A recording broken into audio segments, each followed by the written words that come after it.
amigos, bienvenidos a nuestro espacio una vez más. Vamos a hablar de religiosidad y humanismo, dos elementos que se combinan en el vídeo que vamos a ilustrar a continuación. Como siempre, la misma pauta: presentación, ilustración y luego haremos unos comentarios posteriores. El otro día me llamó mi amiga, que en su momento fue alumna, Trini, una persona ya de cierta edad, mayor que yo, pero aún así fue mi alumna, aunque yo tendría que haber sido alumno de ella. ¿Por qué digo esto?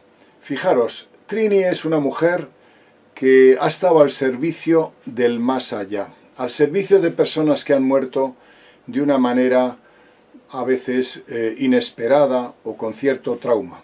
Ella siempre ha estado pendiente de la ayuda hacia personas que perdieron a sus familiares, etcétera, etcétera. El otro día me llamó y este vídeo es un pequeño homenaje a Trini y a su hijo Aurelio. Estuvieron conmigo en el curso de parapsicología que impartí en Valencia. Me acuerdo que en una de las experiencias de cartas Zener, es decir, para ver qué nivel telepático tenían, alcanzaron el 90%, madre e hijo. Tremendo. Bueno, pues Trini cuenta unas historias extraordinarias, fantásticas. Fijaros, un día me llamó, un día me llamaron de Santander, y me parece que era de Santander. Una mujer tenía la referencia de que yo podía ayudarle porque su novio había desaparecido en la costa, en el mar, cogiendo percebes. El coche estaba aparcado allí, pero hacía 2 días que no aparecía. Era deducible que se había muerto, pero claro, tenían que saberlo, porque además la familia tenía que poner en marcha todo el papeleo. Me llamó esta persona diciéndome: ¿usted puede decirme si ha muerto o no ha muerto? Digo, hombre, probablemente astrológicamente hablando le puedo dar algún tipo de aproximación. Efectivamente miré y sí que tenía clarísimos indicios de que había fallecido, pero aún así eso era una referencia. Entonces yo le facilité el teléfono de mi amiga Trini. Trini habló con ella y le dijo: mira, déjame un par de días que yo voy a investigar qué ha pasado con tu novio y luego te cuento. Al cabo de 2 días le llamó esta persona y le dijo: cuéntame, Trini, ¿has encontrado algo? Dice: fijaros lo que hizo Trini, que es una medium clásica del mundo espírita, entre otras cosas, porque está superdotada y ha prestado muchos servicios, tiene precognición, sabe del futuro, etcétera, etcétera. Trini pidió ayuda a su tío fallecido, que es el intermediario que él tiene en el más allá, y fueron a buscar en el borde del mar, en la costa, a esta persona supuestamente ahogado. Y efectivamente su tío fallecido le llevó de la mano, me imagino que en un desdoblamiento astral, donde estaba este hombre ahogado, en una cueva, en un recoveco, en una cueva que había en el acantilado, y dentro de la cueva había muchos botes y residuos de plásticos, etcétera, etcétera. Y le dijeron: ven que te voy a ayudar. Entonces, por lo visto, no podían ayudarle hasta que la marea no subiese o no cambiase las condiciones marinas. Lo curioso es que ella vio otro cadáver allí.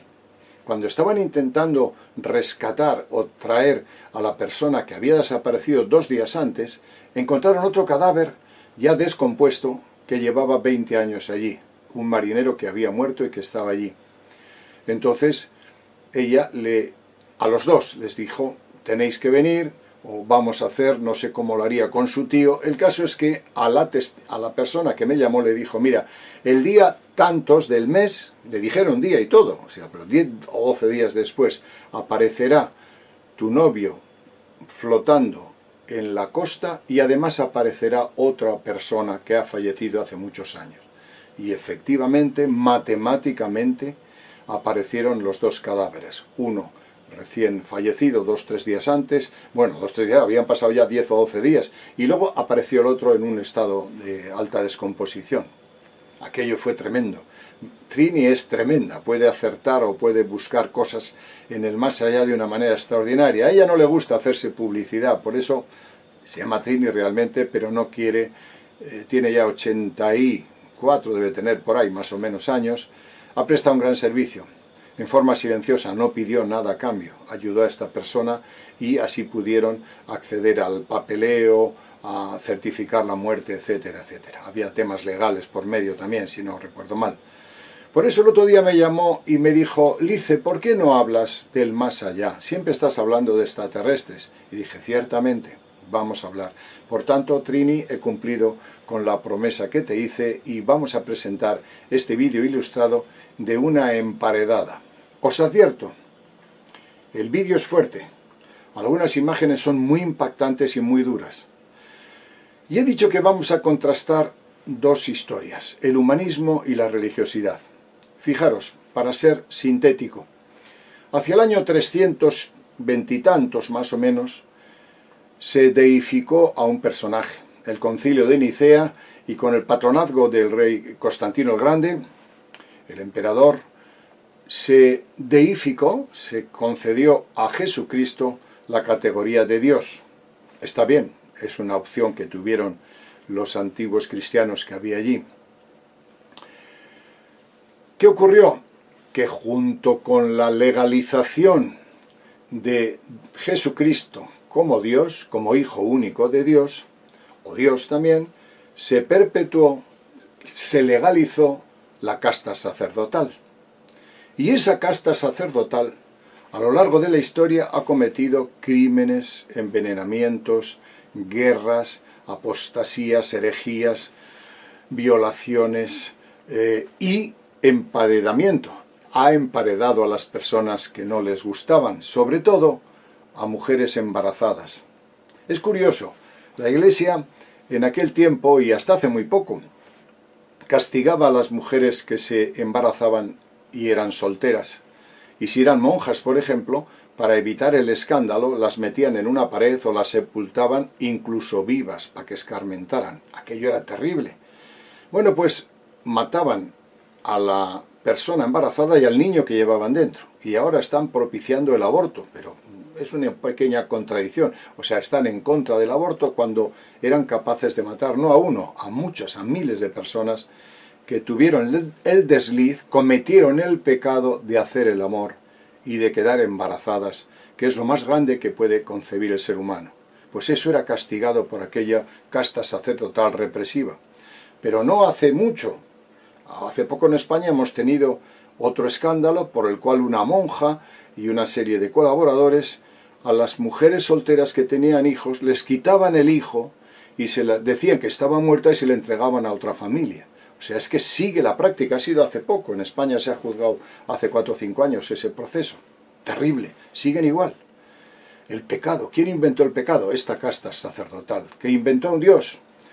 Y a su vez,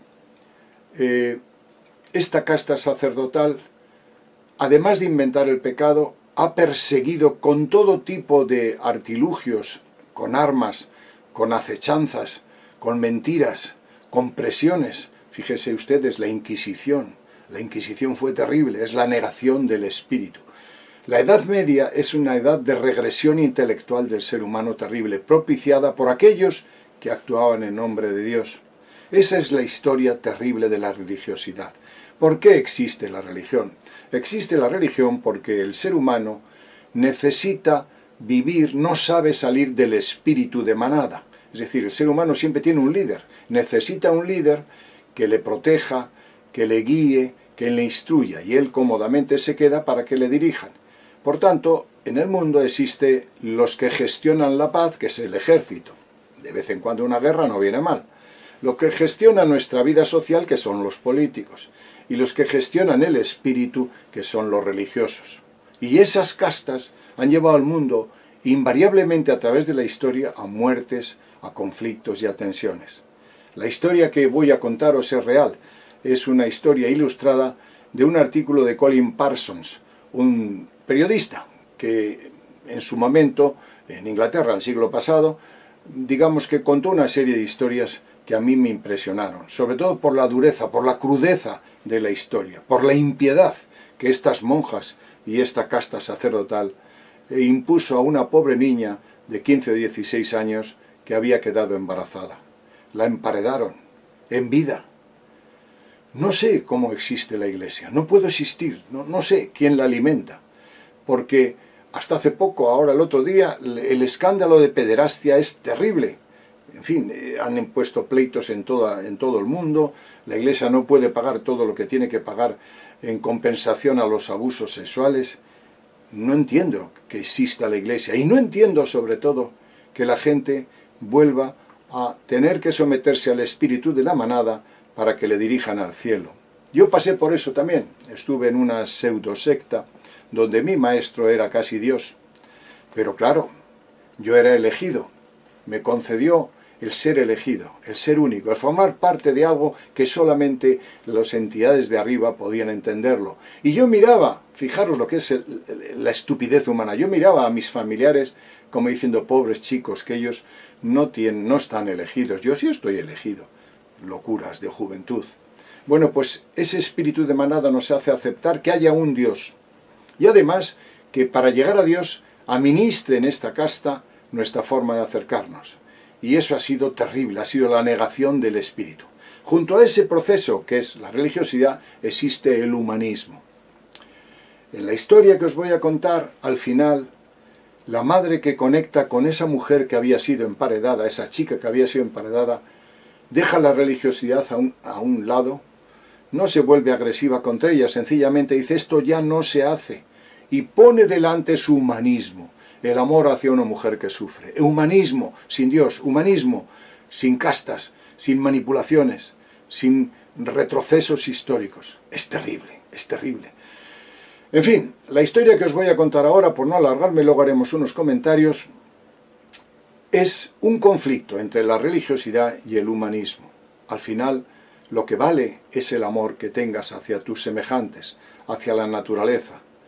Porque cada individuo que está en su propia secta o en su propia religión, cree que esa figura que es su Dios, que ha sido creada intelectualmente, en el caso de Jesucristo del siglo III, pero más adelante o antes que eso hubo Buda, otros.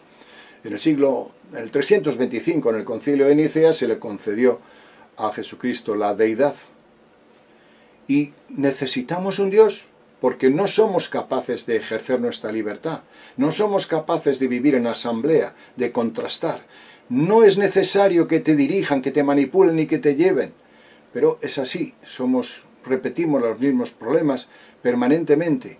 Y como os he dicho, en nombre del Dios, en nombre de Jesucristo, de Mahoma, de Buda, del que sea, se han cometido infinidad de crímenes, se ha regado de sangre en las cruzadas Jerusalén, se ha matado en nombre de Dios y se sigue matando en nombre de Alá, de Dios y otro, porque el ser humano no espabila. Te necesitamos un Dios, pero si Dios es tu vecino, es el caracol que estás pisando ahora, es el aire que contaminas, Dios es el todo, está en todo, pero qué barbaridad.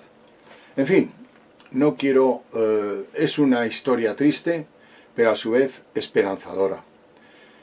Pido perdón porque las imágenes en algunos casos son dramáticas, son duras. Los gritos que hemos ilustrado de la niña te ponen los pelos de punta.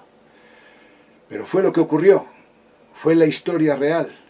Y tengo que contarla con toda su crudeza para después ver el amor infinito de una mujer que está embarazada, que sabe que va a tener un hijo y le ofrece a esa niña que había sido torturada y, digamos, metida en un muro, que no pudo tener el hijo, le dice con todo el amor del mundo, te dejo mi hijo el que voy a tener va a tener dos madres, tú que no pudiste tener el tuyo, y yo le velaré por el día y tú le velarás por la noche, y así no sufrirás más.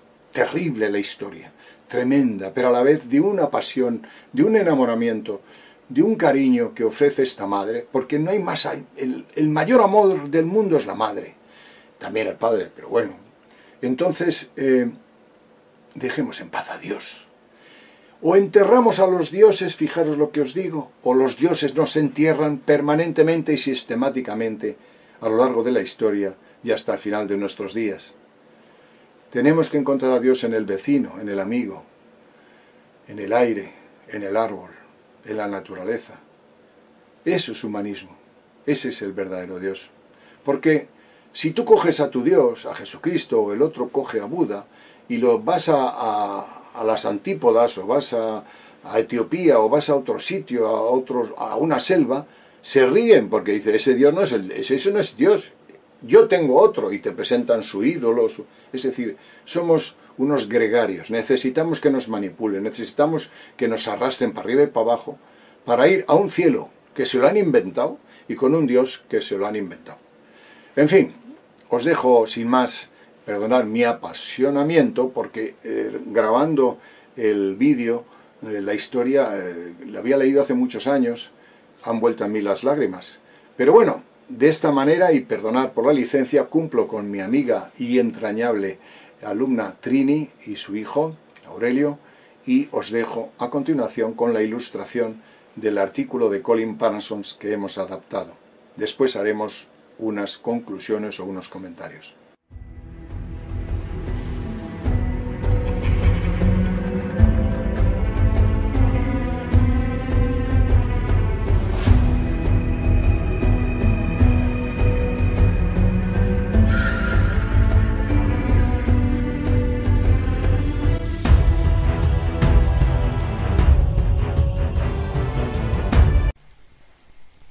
Sarah Hunt había heredado una casa muy grande, cerca de Leeds. Esa casa había pertenecido a su familia por más de 200 años y antiguamente estaba rodeada por cientos de acres de tierra, la mayor parte de los cuales habían sido luego vendidos a granjeros de la zona. Sin embargo, incluso ahora se erigía completamente aislada en medio de 5 acres de tierra llenos de árboles y adornados por un pequeño lago artificial. Cuando Sarah se casó, ella y su esposo decidieron utilizar esta casa como residencia permanente e irla transformando gradualmente, para que llegase a ser el tipo de casa que ellos pretendían para su familia. Cuando ella supo que iba a tener un bebé, decidió que había llegado el momento de comenzar con las reformas. A la derecha del edificio estaba lo que ellos eufemísticamente llamaban el granero, que comprendía una serie de construcciones abandonadas que habían sido originalmente construidas sobre esqueletos de piedra. En algún momento pudieron haber sido parte de la casa, pero nadie lo recordaba. Sarah se había criado en esa casa y cuando ella era pequeña esas construcciones ya eran muy viejas. No obstante, los cimientos eran fuertes y ellos tuvieron entonces la idea de aprovechar ese lugar para construir un cuarto para los niños, una amplia sala de juegos y una habitación para vivienda de una niñera. En el primer piso planearon construir una serie de habitaciones que ellos mismos podrían ocupar mientras la casa principal era reformada y transformada en una moderna residencia. A finales de la primavera de 1976 comenzaron los trabajos, lo que motivó que Sarah fuese a ver este sector de la casa que había sido abandonado hace ya mucho tiempo por ser demasiado húmedo. Existía una puerta que unía la casa con el granero y que había sido clausurada hacía mucho tiempo para evitar la posibilidad de que las ratas accedieran a la casa. La primera vez que fue allí para tomar las medidas le pareció escuchar una niña que lloraba. El ruido parecía provenir de atrás de la puerta, pero cuando fue a inspeccionar no halló nada. Otra vez escuchó una cantinela como si fuera un rezo, proferido de manera horrible, como por un loco. Parecía recitado en alguna lengua extranjera, con algunas intromisiones del inglés. Como la inquietaba demasiado, decidió pedirles a los contratistas que hiciesen el trabajo por ella. No le contó nada a nadie, pero lo escribió en su diario junto con todos los demás acontecimientos del día. Limpiaron el lugar y erigieron allí el esqueleto de la nueva construcción. A la mañana siguiente, el capataz se presentó con una queja muy curiosa. durante la noche alguien había quitado todos los ladrillos que habían colocado el día anterior. Como vivían al final de una senda, a media milla del pequeño pueblo más cercano, atribuyeron esto a un extraño acto de vandalismo. Y al día siguiente los habían derribado otra vez, solo que ahora además habían vaciado una bolsa entera de cemento sobre los ladrillos. Llamaron pues a la policía y ésta prometió incrementar sus patrullajes por esa zona durante las noches siguientes. Pero esto no tuvo ningún efecto. La pared fue derribada nuevamente. Cuando Brian le pidió al contratista que la levantase nuevamente, Sarah escuchó que él pensaba pasarse toda la noche haciendo guardia en el lugar. Ella no quería de ningún modo que pasase la noche solo en este sitio. Si había vándalos en el lugar, ella quería quedarse junto a él, pero él porfiaba que no quería que ella se quedase. Para resolver el conflicto, llamaron a Donald, un viejo amigo de Brian de la época de Oxford, que era jugador de rugby y aficionado al boxeo. A él le encantó la idea y concertaron encontrarse para cenar. Para sorpresa de todos, Donald fue con su esposa Annette, que había sido oficial de seguridad y sabía judo. Eran realmente una pareja poco común. Durante la cena todos se divirtieron mucho pensando en la sorpresa que se llevarían los vándalos cuando viesen aparecer en la oscuridad a esa formidable pareja. Un hecho significativo, pero en este momento desconocido por todos, es que Annette también estaba embarazada. Alrededor de las 9, todavía de día, los cuatro salieron a inspeccionar el terreno. Instalaron entonces sus camas al aire libre. Sarah llevó un par de mantas, algunos emparedados y una jarra de café, y se prepararon para la vigilia. Pese al consejo de su esposa, Donald había insistido en tomar un segundo vaso de oporto, luego de la comida, por lo que estaba un poco somnoliento. Annette, en cambio, estaba bien despierta, y se hizo cargo de la primera guardia. La noche era calurosa y muy tranquila, y ella pensó que se daría cuenta rápidamente si alguien se acercaba, por lo que consideró que bien podría ir a dar una pequeña caminata para despejarse. Se descalzó entonces para que su presencia fuese más imperceptible, y como además era una noche muy oscura, no pensó que su caminata pudiese arruinar el plan de ningún modo.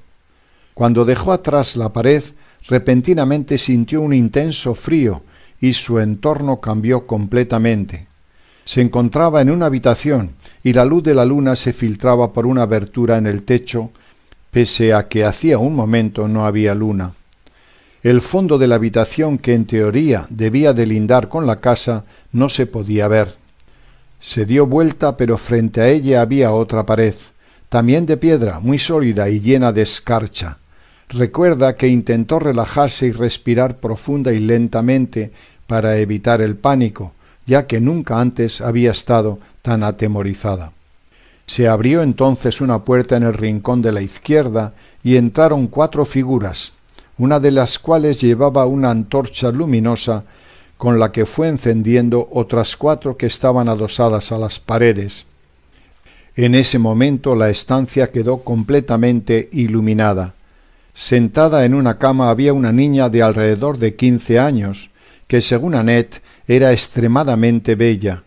Tenía el cabello rubio, muy corto y desarreglado. Solo llevaba unos harapos hechos jirones. Su rostro mostraba las huellas de las lágrimas y estaba muy asustada. Tenía además las manos atadas sobre su espalda. La compasión que Annette sintió por esta niña la hizo superar su propio miedo. Vio entonces con horror que 2 mujeres, de las cuales sólo se destacaban los óvalos de los rostros, entre las negras vestiduras, arrastraban a la niña. Se hizo entonces evidente que ella estaba encinta, como de 8 o 9 meses, y que gritaba algo. 3 de las 4 figuras eran mujeres ataviadas de negro. El cuarto era un hombre enano y viejo que llevaba consigo una especie de balde. Annette podía ver la boca de la niña que gritaba y rogaba. La arrastraron hacia un retrete en el que había varias cadenas pendiendo de la pared. Las mujeres comenzaron a encadenar con ellas el cuerpo de la niña, que quedó sujeto a la pared. Una de ellas pasó la antorcha al viejo y tomó un libro muy grueso. Lo abrió y, siguiendo las líneas con el dedo, comenzó a leer algo. Annette solo tenía ojos para la niña encadenada, cuyo cuerpo se convulsionaba en sollozos. El hecho de que las personas aparentemente hablaban y gritaban, pero en realidad no emitían sonido alguno, agregaba truculencia a la escena. La mujer terminó de leer, volvió a tomar la antorcha y señaló al viejo. Él se adelantó y Annette se percató entonces de que junto a la pared había una pila de piedras. Con gran destreza el hombre comenzó a levantar una pared, cerrando el retrete. Apilaba ladrillo sobre ladrillo y colocaba también mezcla que tomaba del balde con gran habilidad. En menos de un minuto el trabajo estuvo concluido y ya no se podía ver a la niña.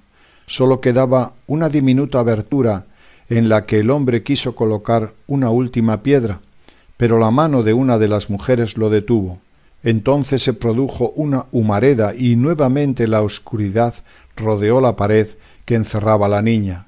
Lentamente la procesión se dirigió a la misma puerta por la que había entrado y sólo pudo verse la luz de la luna. Cuando estas figuras desaparecieron, Annette se sintió liberada y se apresuró con el propósito de derribar la pared, pero cuando lo intentó sus dedos solamente pudieron tocar la pared exterior de la casa de su amiga y se encontró nuevamente bajo las estrellas y entre los árboles, en una calurosa noche de junio. Desesperada, llorando y aterrorizada, corrió a despertar a Donald. Él no dudaba de que Annette había estado soñando, pero ante la vista de la pared, ahora derribada, no sabía qué pensar, ya que Annette misma no había escuchado ni visto la caída del muro. Se sentaron juntos durante el resto de la noche, pero no ocurrió nada más. Cuando amaneció, volvieron a la casa y durante el desayuno, Annette contó la historia. Entonces Sara narró también sus experiencias. Después de esto todo el grupo se intranquilizó. Como era sábado, Brian llamó al vicario del lugar para pedir que efectuara una ceremonia de exorcismo, pero le comunicaron que solo podían hacerlo el lunes. Los 4 prometieron guardar todo en secreto. Ninguno quería que los hechos adquirieran notoriedad o que todo el pueblo los tratara de locos. Además, Brian y Sara tampoco deseaban espantar a los constructores. Durante el resto del fin de semana, Sara se fue angustiando cada vez más. Había visto ceremonias de exorcismo en documentales y películas, y le parecía que hacerle eso al espíritu de la pobre niña, que había sido tratada de una manera tan abominable, era demasiado cruel. A partir de ello, Sara se embarcó en un proyecto que supongo como lo más osado de que he tenido noticias y que no hubiera emprendido de ningún modo. La noche del domingo ella permaneció despierta hasta las 12:30. Se calzó entonces sus pantuflas y su bata y se dirigió hasta la construcción. Se quedó de pie ante el lugar en el que la niña había sido emparedada y comenzó a hablarle. Ella no recuerda exactamente sus palabras, pero la idea era la siguiente. Conozco tu historia y lo siento más de lo que puedo expresar con mis palabras. Pero estas paredes son para la vida, no para la muerte. Esta es una nueva casa para mi bebé. Nadie puede devolverte el tuyo, ni enmendar lo terrible que esas personas te hicieron. Pero eso ocurrió hace ya mucho tiempo. Las cosas ahora son diferentes. No permitimos que las personas hagan cosas como esa. Si quieres quedarte aquí, yo seré tu amiga. Conversaré contigo y trataré de ayudarte. Pero la vida, con un cuerpo o sin él, es algo que cambia permanentemente. Cualquiera que sea el próximo paso en tu recorrido, nunca podrá ser peor que esas cosas terribles que te hicieron hace cientos de años.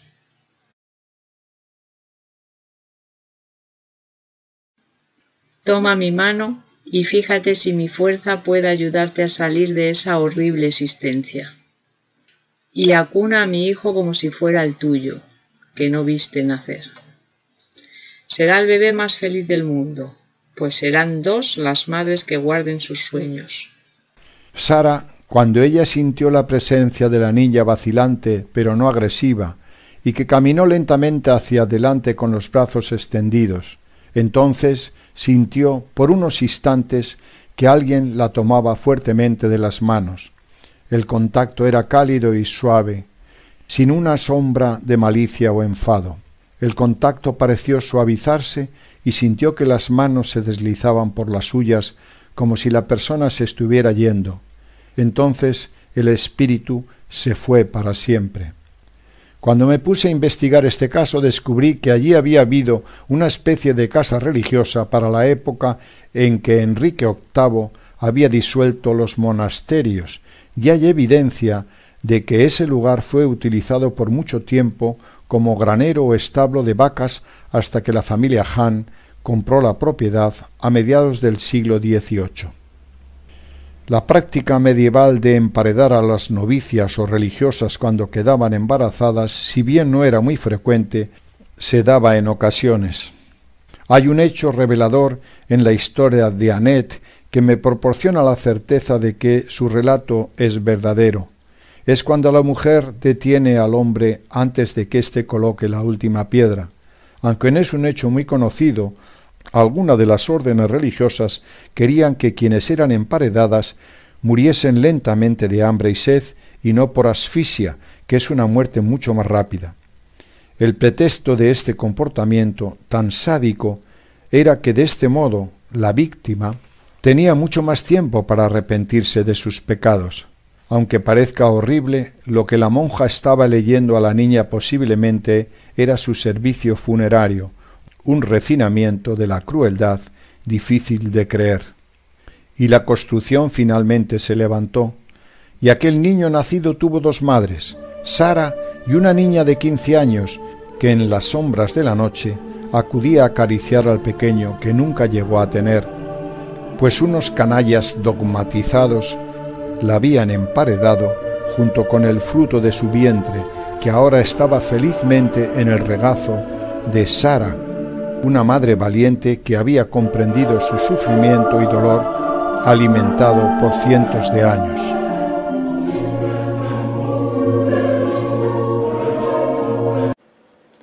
Bueno, amigos, ¿os ha gustado la historia? Es terrible, ¿eh? Terrible. Yo, cuando estaba montando el vídeo, me imaginaba el sufrimiento terrible que tuvo que tener esta chiquilla, con 15 y 16 años, con la vida dentro, que encima le dejan un ventanuco, no ponen la última piedra para que muera lentamente, para que muera con todo el dolor del mundo. ¡Qué barbaridad! ¡Qué sadismo! No lo puedo concebir, y cuando estaba grabando la historia lloraba, me salían las lágrimas. No sé si era de mala leche, o de impotencia, o de terrible, terrible.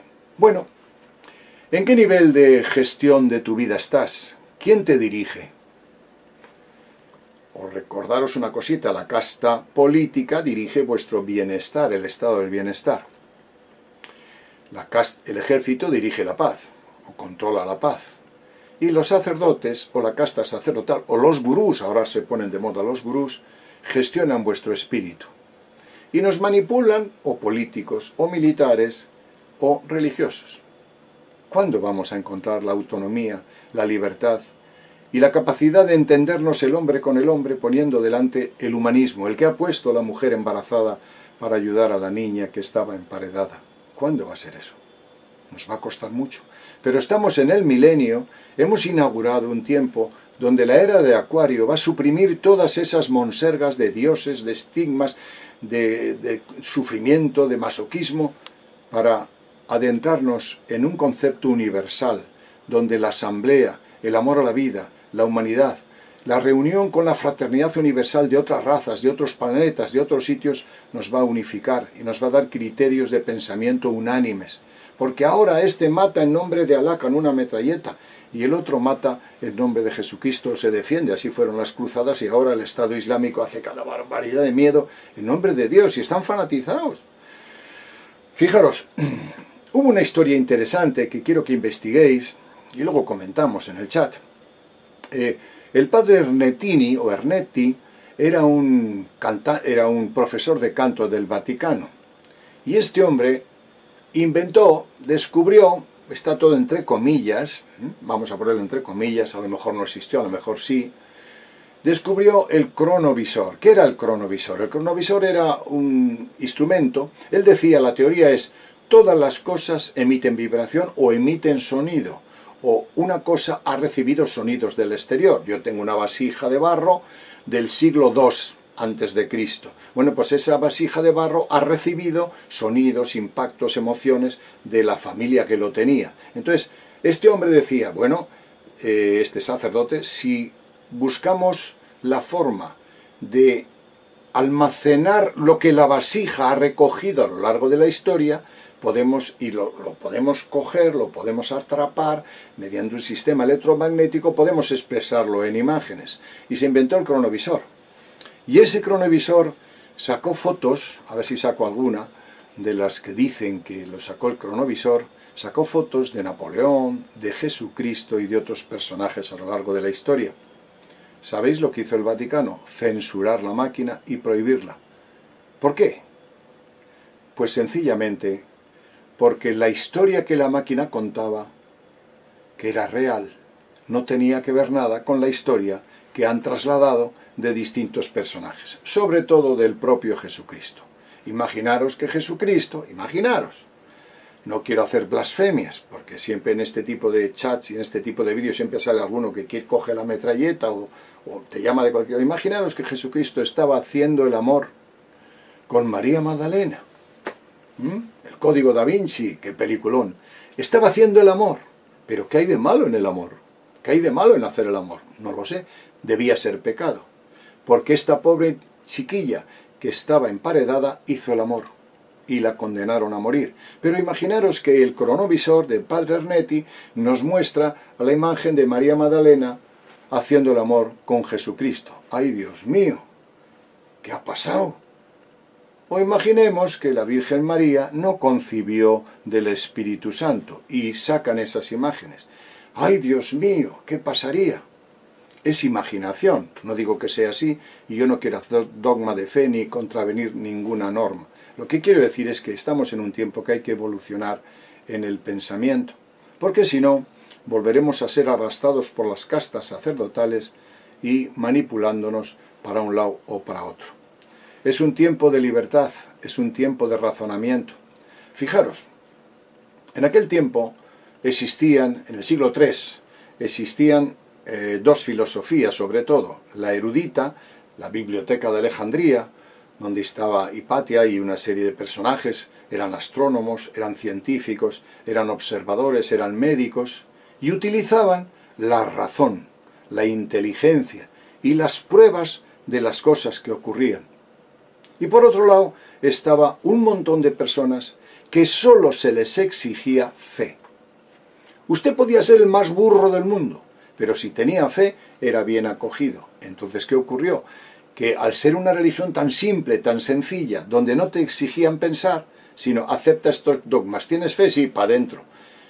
En el Imperio Romano aquello fue tremendo, fue tan grande que aquel resorte de inteligencia, de observación, de ciencia, de filosofía y de humanismo, que era la Biblioteca de Alejandría, fue destrozado, atacado, manipulado por las castas sacerdotales guiadas por San Atanasio y todos sus correligionarios, ay, Dios mío, qué palabras me busco, destrozaron aquel saber. Tal es así que Hipatia, la mujer que descubrió la orbitación de los planetas, la despellejaron viva en nombre de Dios, porque simplemente hablaba de ciencia.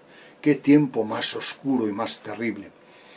Con este vídeo, amigos míos, lo único que pretendemos no es enfrentarnos a nada ni a nadie, ni a ninguna religión. Usted tiene derecho, si está viendo el vídeo y se siente molesto, a tener su Dios, a hacer lo que le digan la casta sacerdotal, está en su total derecho. Yo jamás me voy a oponer, jamás. Porque no puedo, entre otras cosas. Y porque sería, si me opongo o le obligo, sería como la otra casta. O si la amenazo con pecados o con infierno, sería un malvado. No. Este es un vídeo que nos solamente pretende reflexionar, pensar, contrastar. Usted siga con su creencia si lo desea. Y si usted no lo desea, pues no siga con su creencia. Nada más. Es simplemente pensar. Estamos en un momento donde tenemos acceso a la cultura, a la historia, a lo que ocurrió, a la investigación, a la ciencia. Ahora mismo Internet es un milagro. Fijaros, y ya me voy a cortar porque si no me alargo, sabéis cómo soy, siempre, dale. En la Edad Media, por leer la Biblia, te condenaban a la cárcel, o incluso si además divulgabas lo que leías, te podían matar. Estaba prohibido leer, y prohibido leer libros que solamente se reservaban para una determinada casta. ¡Qué terrible!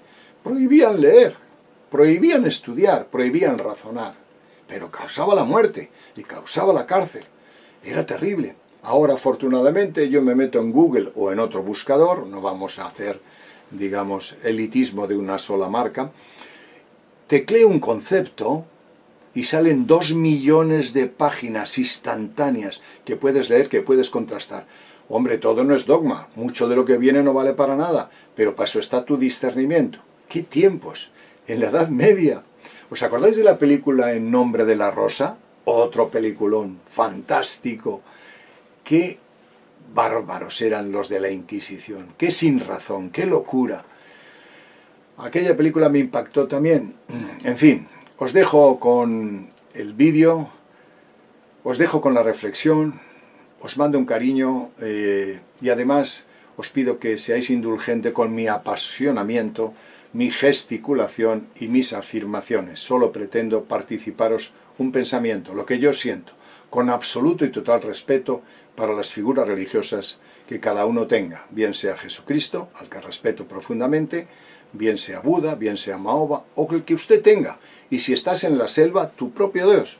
Si usted lo necesita, si tú lo necesitas, para ser más coloquial y más cariñoso y más próximo, si tú lo necesitas, sigue con él.